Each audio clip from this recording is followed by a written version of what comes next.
and welcome to the Debrief. This is your weekly catch-up, everything happening in politics and public policy. What a week this has been. We're going to break down all the results of Tuesday's election in North Carolina and give you all the details, some good context, and some analysis of what we saw. I'm Donna King. I'm editor-in-chief of Carolina Journal. Joining us this week, Mitch Kokai from the John Locke Foundation. And on the couches, Donald Bryson, CEO and president of the John Locke Foundation, and Brianna Kramer, CJ reporter covering the State House. Okay, let's dig into this. Votes are in, and Republican Donald Trump is the president-elect. North Carolina was the first of these closely watched swing states to go to the Trump camp, followed by Georgia, Pennsylvania, finally Michigan, putting him over the top. Right now, it stands at 295 electoral votes for Trump to 226 for Harris, with Nevada and Arizona still counting, leaning red. Now, and also Democrat Josh Stein wins the governor's mansion in North Carolina. He is our current attorney general, now governor-elect, winning out over Mark Robinson by nearly 15 points. All right, was this a surprise in your view, Donald, some of the numbers that we saw coming out of Tuesday? I think nationally it was a surprise in a lot of ways. And I think, if you look at the way, there were a few states that still haven't finalized yet, but it is incredibly likely that Donald Trump is going to end up with 312 of the 538 electoral votes. That's a lot. In addition, he's also, I think at this point, leading by 4.8 million votes in the popular vote nationwide. And I think that's a surprise to a lot of people. Mm-hmm. I think, generally speaking, Democrats have themselves to blame on a lot of this. The backlash against the Biden-Harris, as they have termed themselves, administration, it is awfully large. Right. A lot of that has to do with the fact that, Donald Trump, like him, hate him, and there are people who watch this show that do both. Right. He is still underwater in favorability ratings on the national polls. That's so interesting. Right. This is the same guy that America fired 4 years ago. Mm-hmm. And America has opted to hire him back rather than go on with a continuance of the Biden administration and the Harris administration. And the Democratic Party and Kamala Harris have themselves to blame for a lot of this. Mm-hmm. Also, the Trump campaign ran a really good blocking and tackling campaign themselves. In North Carolina, I'm not particularly surprised. Okay. We have a high-quality poll here at Carolina Journal. I gotta say, we need to celebrate that. We should. It went well. Yeah. We should. As much as polls have been derided since 2016 and again in 2020, the CJ poll did very, very well. It was incredibly accurate. Came out just days before early voting began, and a lot of the statewide races we called incredibly close. I think we're going to have a graphic up on the screen. But I think we called the margin for the Attorney General's race between Jeff Jackson and Dan Bishop. We said that Jeff Jackson was leading that by 2.7%. Right. We said he was leading it by, 2.66%. He ended up winning by 2.7, which means we called it by amazing. 0.04%. Sure. If you look at the race for rounding error. Really. If you look at the race for Secretary of State and I believe Superintendent of Public Instruction, we called those by 0.32%. Those final margins is an incredibly accurate poll. And then I think the presidential race, we were still within 2.6, 2.7 of the final result. I think that's something that Carolina Journal and readers of Carolina Journal can feel proud about and feel good about the accuracy of our poll as we go into the legislative session in 2025. Yeah, it is exciting. And we're going to continue bringing you those polls throughout the year. We do around, what do we do, about 10? 8 to 10 a year. 8 to 10 a year. And we'll be doing that throughout, really polling some of these key issues, particularly as we get into the legislative season. Tell me what your thoughts are. We've got you and I sat here for 4 hours and as all this came in. There were a few things that really struck me. First, I feel like what Trump benefited from was some very clear images. The image from Butler, Pennsylvania of fight, fight, fight, and hanging out of a McDonald's window and driving a trash truck. And then the very end there in the last few days, the message of Harris broke it, Trump will fix it, was an easy, simple way for people to remember. And people who were on the fence, weren't sure about him, and just knew that their every day was being impacted by the economy, it landed. So that was not as a surprise to me as some of these other things that we saw. I think what I was really surprised at is that he was able to chip away at some of North Carolina's black vote, Hispanic vote at a much higher rate than Clinton was able to, not winning those votes, but able to chip away, getting more of it than Clinton or Biden was able to. That was one of the surprises for me. What about you? Yeah, he certainly has disrupted the whole Sure. coalitions that we have seen in recent years. Now, of course, in many years past, the parties were very different, and the parties had supporters who were pro-life and pro-choice and who believed in economic protectionism and free trade, and basically you could, if you were a Democrat or a Republican, you could appeal to people who had a lot of different policy views. Now the parties are pretty much ideologically aligned. Not completely, but much more so than they had been. So basically, in more recent elections, it's been turn out your base and then try to put out a message that will incline some middle-of-the-road people to go along with you as well. Donald Trump's really shaken that up. He has labeled himself a Republican, but a lot of the things that he stands for are things that the Republican Party 10, 20 years ago would have said, well, not really. That's not really something that we stand for. And that has helped him attract a different group, including some people who would have not been aligned with Republicans in recent elections. So I think that is going to be a long-term issue that both of the parties are going to have to deal with. I think below the Trump win, which I kind of went into it thinking Trump was going to win. Didn't think it was going to be 3.4 points, but I did think he was going to win. But I think beyond that one, the biggest things that stood out to me were the margin in the Stein-Robinson race. Huge. Everyone for weeks knew Stein was going to win. Yeah, the Carolina Journal poll had a very wide margin, and you and I even talked like, surely that'll tighten up. Right. And it didn't. Right, and even Democratic Party insiders were saying that, they were saying worst case scenario was a 4-point Stein win, and best case was maybe 8 points. Right. That no one said 15 points. Yeah. Even though polls had been saying Sure. that. I mean, our poll said 13.5. There were other polls, even good polls of likely voters and not just registered voters, that said 15 points or more, and it ended up being about 15 points. Beyond that, Council of State races, it seemed interesting that of those races, if you take out Elaine Marshall and Steve Troxler, who pretty much you think are going to win, Sure.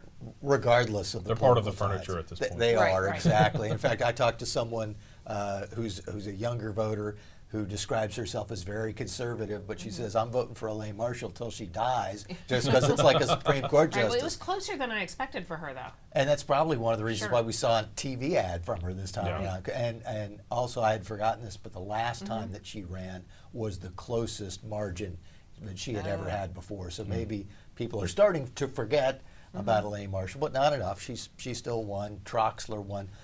But in the rest of the races where the candidates were not necessarily as known, and you could throw Causey in to some extent with Troxler and Marshall as the only other incumbent running for the job again.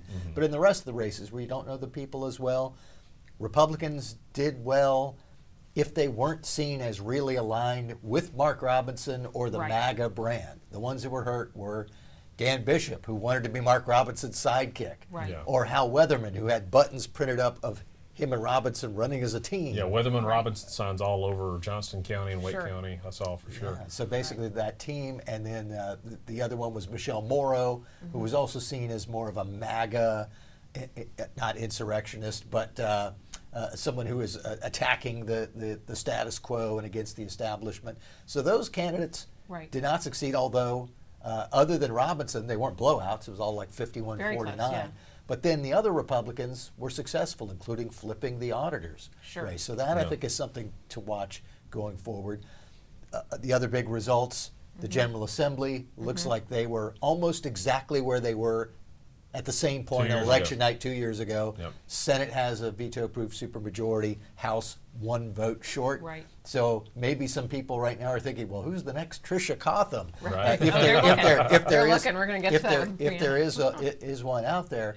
And then in the judicial races, the Republican brand, if you were running statewide for a judicial seat, is strong.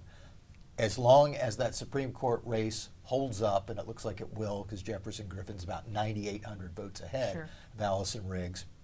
As long as that holds up, this will be the third straight cycle that Republicans have swept all statewide Oh, that's Yeah, judicial interesting. what are they, races. 22-0 at this point? I think Since so. the 2018 election, they're 22-0, I think. Wow. That sounds exactly right. And that means that you're going to have a 6-1 Republican majority on the state Supreme Court.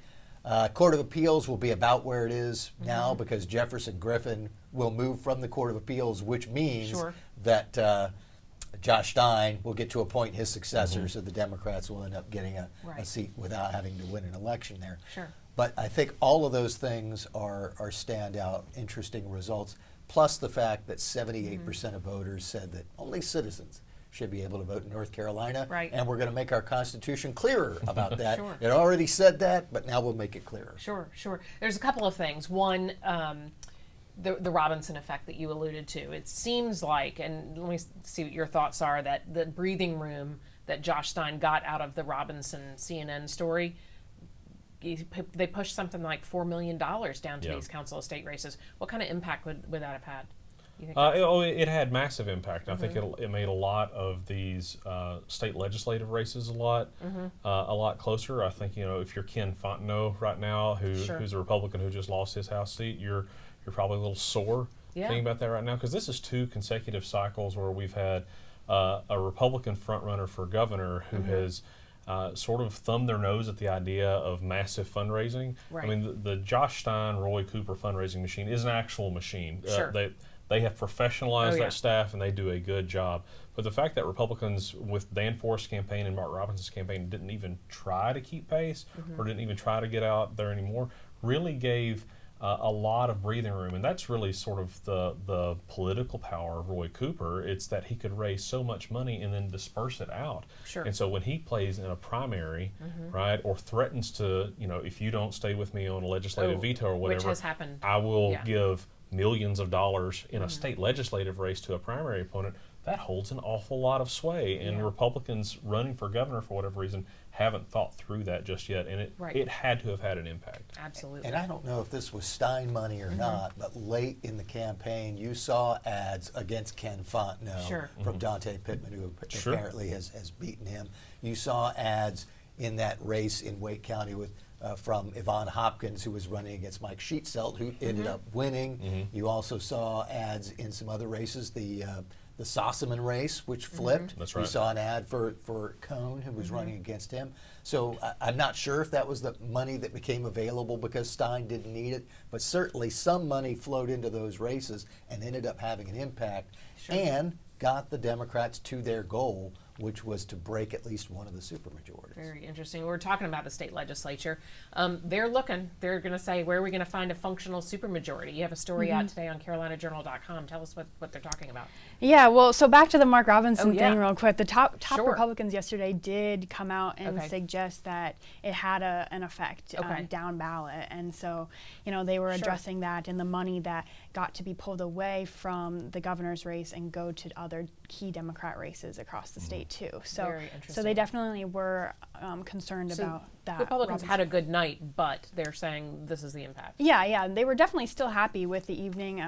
The Senate now has 31 Republican seats, so they actually gained 1 seat to 19 Democrats. So they still have their supermajority. So things are looking good for the Senate. But then when we turn to the House, they did lose just 1 seat, which is exactly what they needed, 72, in order to keep that supermajority. So like you said, they're looking right now, hoping maybe yesterday during the press conference were inviting any Democrats that would like to join our side. We would be happy to take you in, because that happened with Tricia Cotham not too long ago, where she won as a Democrat and then she flipped to the Republican side and gave them what they needed for the supermajority. So, that could potentially happen again with moderates. So I guess they were just leaving the door open for And Tricia Cotham won a very contentious House race in Mecklenburg County and was reelected as a Republican this time. Sure. Yeah, And Shelley Willingham's there. I mean, they may find, case by case, they may not have somebody change to an R after their name, but on key issues like the budget, they're going to find some kumbaya on the other side, I think. And a couple of interesting things to watch from the Democratic side are how do they approach this? They know that if they all stand together, they can sustain a gubernatorial veto. So do they become a group that says, all right, we're all going to go in lockstep, we're going to sign something saying that we never will go against the governor, we're always going to stand together, and then they kind of take that contentious attitude? Or do they say, you know, let's learn from what happened with Tricia Cotham, and let's make sure that we are amenable to everyone who's in our caucus. Let them vote the other way on some things, and just stand together when we need to on the really big issues. Because one of the reasons that Tricia Cotham flipped was because her caucus, when she was a Democrat, had treated her so poorly. She had been a former member and came back. They treated her like a freshman. They kind of treated her like an outcast, because I think some of them had already kind of gotten the sense that maybe she was not with them on every issue. And once she felt unwelcome and had Republicans saying, hey, you know, we'd be happy to have you join us, that was what helped convince her. And once she did flip, that was a consistent 70-second vote. They talked when she changed over to be a Republican about how they were going to, you know, allow her to vote her conscience and not have to stick with the caucus, but she did every time they needed her to. And so it'll be interesting to see if Democrats sort of take this combative stance and you're with us or against us, or if they say, okay, we got to do something so we don't have another Cotham. Right, because it could, yeah. Do you have a sense yet? I know Dustin Hall, he's ready to step up, and Speaker, those things won't be really decided until January when he comes back, but already sort of stepping into that role. From covering them so far, just in the few, I guess, 48 hours, 24 hours since the election, do you have a sense of his leadership, what he's looking for, or the relationship that they might have with Governor Stein? Yeah, they were talking about that, and Senator Berger has worked with him before in the past. So, and they showed confidence and like they're ready to get to work. Dustin Hall said that 71 seats instead of 72 isn't going to impact anything in terms of their agenda. And so I think they're going to kind of stay in line with what they're doing and hope that they can either just get one person if they need to override, if they work across the aisle and have to negotiate a little bit more.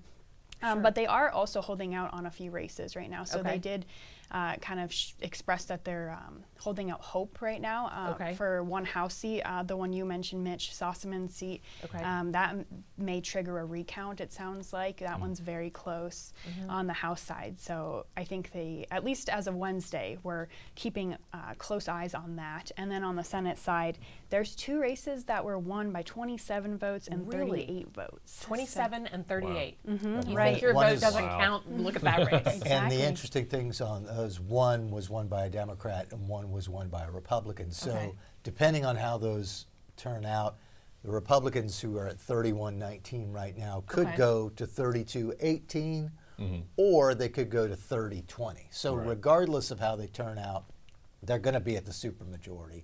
But they could end up gaining one or losing one, depending on how those two turn out. So what happens now with those races? So you can trigger a recount if it's less than 1% difference, and so those are less than 1%. So I think it would be up to the candidates if they desire a recount. They have to actively request the recount, right? Interesting. Plus, we don't know what the final numbers are yet. Remember, the numbers of provisional ballots, overseas ballots, all of that's still coming in, and so it's entirely possible that before you would even get to that point, that the results may change. I mean, in a race like that. Races that are hundreds and thousands of votes, probably not, but in a race of, I think you said 27 and 32, I mean, there could be enough votes that the votes that come in would flip the result, and then it would be whoever thought they won election night might be the one to ask for a recount. All right, that makes sense. And the interesting thing in those races is that there was a Libertarian who took over 1,000 votes. Oh, wow, that is interesting. And so I think the Libertarians were showing that, you know, they have a little power when it comes to the General Assembly and making sure their priorities are met too. So that was interesting that their candidate, you know, swayed that election outcome. For sure. Yes, but when it comes to the priorities for this next session, sounds like, you know, Republicans are going to be sticking to what they already had planned, and they meet again in a couple weeks. And they did confirm yesterday there'll be overriding HB 10. So Okay. they'll get that finished Tell us again up. what that is. That's the Opportunity Scholarship and Okay. ICE. They kind of did a little bit of both in that bill, Sure. budget adjustments, and threw it all in there. So that will be in just a week or two that they'll bring that First back thing to the that they're gonna table. do. Interesting. Yes, Well, but for since the next election. year, it's also interesting that Justin Hall mentioned they will make sure, I think when it comes to voting, on attendance levels. Because as you know, if there's one or two representatives absent, then your supermajority numbers shift. And so Right. if you have 5 people missing one day, or if you call an emergency session and not everybody can make it from other parts of North Carolina, then you don't actually need as many people in order to get something passed and finished. So And we saw that happen, Yeah. remember, on a budget vote Right. a couple of years ago when there was a veto override, and for some reason the members of the Democratic caucus weren't there. Right. Tim Moore looked out. They insisted they were told there was no votes. Yeah. Right. They said they were told there were no votes. Moore said, well, I never said it. Yeah. And so he went ahead and called the bill, and that's when Deb Butler, the Democrat, got up and started screaming at him Right. from Yeah. her seat, and then the bill went over to the Senate, and they said, okay, well. And that's the thing. Sure. Constitutional amendments require 60% of the entire vote of the chamber. It has to Okay. be 60% of the body to pass on to voters. The veto overrides are 60% of the people in the room. So show up to As work. long, And as that's long as you have a different. quorum. Yeah, As long as you have a absolutely. quorum. Well, what can we expect from a Stein governorship? Well, I mean, I think policy-wise, it's probably contentious. I don't think Mitch may disagree with me, but I don't think you will. I think Stein philosophically is probably to the left of Roy Yeah, Cooper, I or at think least so. where Roy Cooper was when he was Sure. a state legislator himself. And so that'll be interesting. But the one thing that Stein has that Roy Cooper doesn't is that a lot of these people actually worked with Josh Stein. Sure. He was just in the legislature The back in relationships are 2015. still there, yeah. Those relationships still exist. He actually, as Attorney General, worked with Jason Sain on a few Mm-hmm. bills.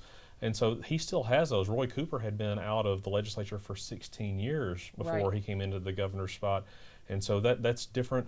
It'll be interesting to see. I think there's probably going to be some contention, definitely on the issues of school choice and Right. education funding, which, I think that's rinse and repeat. Yeah. And then I think we're going to have some energy policy contentions as well. He's going to want to continue. Stein's going to want to continue to down the path of Right. solar and offshore wind, and I think there's going to be a lot of pushback in the General Assembly on that. Sure. Any thoughts on Stein governors or priorities going into it? Yeah, I'd say ditto to what Donald just said. And even though I would say that Stein is probably to the left of Roy Cooper philosophically, Right. the way that Roy Cooper has acted as governor in his last couple of years, when it seems to be playing to the national Democratic base, Sure. there's probably not much difference at all. Right. I mean, Yeah, there's probably not going to functionally be much difference. I agree. Okay. I agree. Yeah. And it really is going to be a choice, and not just a choice of Josh Stein's, but also a choice of Phil Berger and Destin Hall. Do they say, especially if the numbers stand in the General Assembly as they are right now, supermajority in the Senate, not a supermajority in the House, do they say, okay, let's put aside some of the stuff that we know is going to cause partisan fights and just do the things that we can all agree on, and just take up the mantle of the fighting again when we go into the 2026 election cycle? Or do they do Right. what basically Roy Cooper and the legislative leaders did for the last 8 years, and just let's fight over everything? Yeah. Right. And I don't know that Josh Stein wants to do that. Even if Josh Stein doesn't want to do it, do the people behind Josh Stein, who were the same people behind Roy Cooper, do they say, this is the way you got to go because this is what you have to do to be able to break even more people away from the Republican General Assembly in 26? Right. So that to me is going Sure. to be one of the most interesting things to watch. Yeah. Do you have a sense of whether he would, bring over that same kind of staff, those same crowd as that Cooper had, or do you think he's going to kind of forge his own path? I think there may be some people who have worked for him in the past, or who have been outside the administration, who he can call on, who are more closely aligned with him than they Right. were with Roy Cooper. But in terms of the general group of people on the Democratic Party side, Right. it's the same crowd. Okay. I mean, it's going to be, he may have some holdovers from the Sure. Cooper cabinet. It wouldn't surprise me if people are willing to serve more time in the cabinet. Remember, that his cabinet secretaries have to get approval from the state Senate. Right. This is something that was changed when Roy Cooper came into office. He challenged it in court, and this is one of the few Cooper v. Berger cases where Berger was the clear winner when the state Supreme Court, at that time led by Democrats, said, no, it's okay for the General Assembly to confirm your appointments. That's a clear legislative function. And so he can't bring in people to run his departments who are well outside of what's acceptable to the Republican General Assembly. And he may decide, if the people still want to stick there, that people who have already gone through that process, just leave them in place. Because I don't see, even though I think personally, if you lined up Roy Cooper and Josh Stein and gave them a lie detector test about what they believe about particular things, Josh Stein was probably a little bit more progressive or new school liberal rather than classical liberal than Roy Cooper. But the way they function, the way that they have presented issues has been almost identical in recent years. And so I can't see any major changes in the administration, as Donald pointed out, on school choice, on energy policy.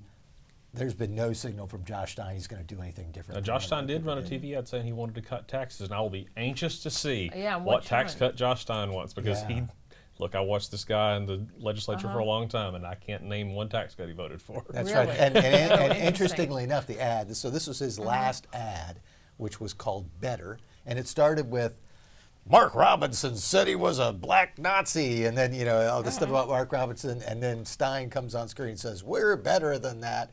We won't always agree, but we should be able to come together to do things. And then the things that he mentioned are, on the screen it says, Josh Stein cut taxes. That's not really what he says. Right. But that's what it says on the screen. And then he says he wants to cut taxes on workers and lower costs. Right, What does that mean? yeah, exactly. How's that going to be different than what's already baked in the cake with tax rates going down and the corporate tax rate going to zero? Right. So what's it going to do differently there? Then the next thing was boost technical education and bring in good paying jobs. Who's against that? Right. I mean, I'm sure he'll have a lot of takers from the General Assembly who will be happy about that. And then after that, he talked about, it says on the screen, raise teacher pay, but he says, give teachers what they deserve, which is not exactly the same thing, but what I want to know is how's that going to be different from the pay raises the General Assembly has approved over the last dozen years or so. The Stein campaign ran, to their credit, a classic blocking and tackling, boring campaign. And boy, they won. I was going to say they didn't have much they needed to do. No. A lot of it was done for them. Do that, kind of be very generic on what you want, and then remind people, hey, I'm running against Mark Robinson too, and you don't want him. Sure. So it's going to be very interesting to see what he will actually put forward as plans and how well they comply with what he said in his ads. Now, one thing I will mention going forward is there will be a column in Carolina Journal next week talking about this very issue. And one of the things that I brought up, because it's always fun to do, is something that we call Pierce's Law. Okay. There's a fellow named Gary Pierce, long-time, high-level North Carolina Democratic operative. He worked for Jim Hunt, John Edwards. He worked for Erskine Bowles. I think he worked for Dennis Wicker. I mean, he's worked for big names in North Carolina Democratic politics. And back in 2008, when Barack Obama was running for the first time, don't know what inspired Gary Pierce to write this, but he wrote on a blog that liberals or progressives or whatever you want to call yourselves, you don't have the same luxury as the right-wingers. You can't say exactly what you believe and expect to get elected. And in case you didn't get that point, the next thing he said was, as Winston Churchill said about war, the same is true in politics, that victory is surrounded by a bodyguard of lies. And so we call that Pierce's Law, the idea that Democrats to get elected aren't necessarily going to tell us exactly what they really believe and are going to do. So keep all of that in mind as you're watching Josh Stein's ads, and then thinking, okay, well, based on that, what is it really going to do? Yeah. If you want to see Mitch's column, that'll be up Tuesday on CarolinaJournal.com. A lot digging into Pierce's rule there. So one of the things as we wrap it up, I want to talk a little bit about the reaction that we've seen nationally. Everybody is rehashing it. This postmortem of the election, certainly at the national level, at the White House level, has really been filling the airwaves. But you pointed out a great column or a great article that's out right now from the editors of the National Review. If we can pop that up there, Jacob, we can talk a little bit about this. One of the things that these editors say is these editors are saying that this is why Kamala Harris lost. That Donald Trump ran a good campaign, but in the end, it was all about people's policy and what they thought. Tell me what your things are. Yeah, I think that's exactly right. I think Harris's branding overall had some real problems where, her words literally, as you went through her campaign, were, I wouldn't change anything over the last 4 years, but we're going to turn a new page. Right. Well, a discerning voter is going to say, what in the world does that mean? Yeah. And the Democratic Party as a whole, including the Biden-Harris administration, never really addressed the issue of inflation. They acted like it wasn't a big deal. Inflation is not a big problem. They also didn't take into account what the Inflation Reduction Act had something to do with, which is where they actually increased government spending, which if you're trying to put out a fire is like adding gasoline to the fire to put it out. Every dollar becomes less valuable. Right, which increased the money supply and increased the expected money supply. And so when people started to revolt, and you could see it in the polls, that the people were more and more concerned about inflation and prices, and even the last Carolina Journal poll and the national polls from The Economist and YouGov came out, inflation and prices were the top concern, and they did nothing to address it. Instead, they sort of doubled down on, we've been doing a great job. Well, inflation's up 27% over the last year. Milk's expensive, guys. Did they Beefaroni's expensive. Did they underestimate people's ability to understand how the economy works? You think? Voters, by and large, one, are fickle. Okay. And are more intelligent than people give them credit for, and they are more discerning. The idea that people will always be straight ticket voters is not really a thing. Right. And voters right now, the key takeaway right now is not Donald Trump definitely had a great and sort of a historic victory here. But voters are angry. They were angry at him in 2020, and they're angry at Biden-Harris right now. And it'll be interesting to see if the second Trump administration will be different than the first Trump administration in reaction to, we hear you guys, and we need to make some changes. Sure. One of the things that I've heard a lot over the last 24 hours or so, I had an opportunity to sit with some colleagues on the left yesterday, and I was really surprised to hear that their reasoning was that the United States is not ready for a female president, that this was a sexist vote. They didn't want Kamala Harris in the White House because she's a woman. One, I think that narrative they take on at their own risk because it shows that they missed the point you're talking about. Brianna, tell me what your thoughts were about that. Yeah, I think they just underestimated the voters and voters being able to think for themselves. Sure. I think voters came through and you could see that they actually did more research and thinking and not just based their decision off of emotion and just a couple talking points from the Harris campaign. Her campaign focused on women's rights or abortion rights, really, and they thought that could really carry them through the entire election. And that obviously wasn't the case. I think both men and women have a lot more issues to deal with in their daily lives than just abortion. There's a lot more, kitchen table issues, when it comes to economics and finances. So I think that's what they were relying on, was the emotional aspect of that. And I think women too saw through that. I mean, of course, there's some on that side who have, we're seeing in their reactions lots of people who are actually very scared now, which is That's interesting. so sad to me. I've seen a lot of that. They're frightened. It's sad because if you, understand government and policy a little bit, that's at the state level now. And so that's a state issue. And so I don't know, the whole fear behind that is a little, manipulative now, because that's not really, a federal government issue anymore. And something that Trump has said he's not, going to be addressing. The Supreme Court made their decision years ago, and that was kind of the end of that for the right, more so, or for Trump at least, and now the left is they were trying to stick with that, and it just, I don't think it resonated. Yeah. Very and also, I've never seen anybody change their political opinion by being called deplorable in 2016, or by garbage by President Biden a few weeks ago, or fascist, racist, sexist. I mean, oh my gosh, you're right. Let me change how I'm going to vote. Yeah, I think all they're doing is galvanizing the base. They're not growing the tent. Right. Yeah. And you mentioned deplorable. It's interesting that people think that perhaps we're not ready for a female president when in 2016 the female candidate won the popular vote. Right. And if she had deployed her resources a little bit better and dealt with the electoral college, which is what you need to win, she probably could have won Right. the election.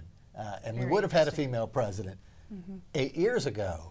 Right. And so that argument just does not It's the seem same to hold nation water. Yeah. that put the first female vice president into that office, elected multiple female senators. Sure. Marsha Blackburn had a great night in Oh, yeah. Tennessee.